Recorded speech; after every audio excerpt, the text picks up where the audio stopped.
किसी नगर में एक सेठ रहता था।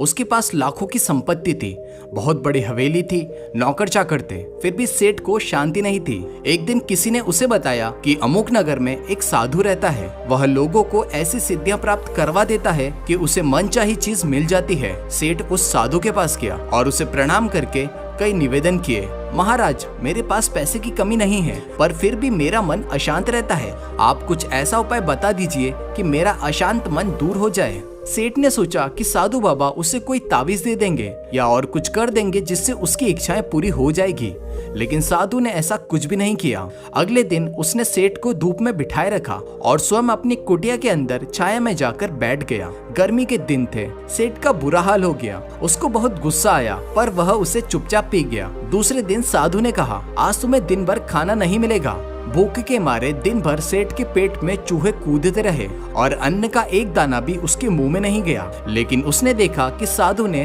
तरह तरह के पकवान उसी के सामने बैठकर बड़े आनंद से खाए। सेठ सारी रात परेशान रहा, उसे एक क्षण भी नींद नहीं आई। वह सोचता रहा कि साधु तो बड़ा स्वार्थी है। तीसरे दिन सवेरे ही उठकर उसने अपना बिस्तर बांधा और चलने को तैयार हो गया। तभी साधु बाबा उसके सामने आकर खड़े हो गए और बोले, सेठ क्या हुआ? सेठ ने कहा, मैं यहाँ बड़ी आशा लेकर आपके पास आया था, लेकिन मुझे यहाँ कुछ नहीं मिला और उल्टी ऐसी मुसीबतें उठानी पड़ी जो मैंने जीवन में कभी नहीं उठाई। मैं जा रहा हूँ। साधु हंसकर बोले, मैंने तुझे इतना कुछ दिया पर तूने कुछ भी नहीं लिया। और यह बात सुनकर सेठ चकित हो गया और बोला, आपने तो मुझे कुछ भी नहीं दिया।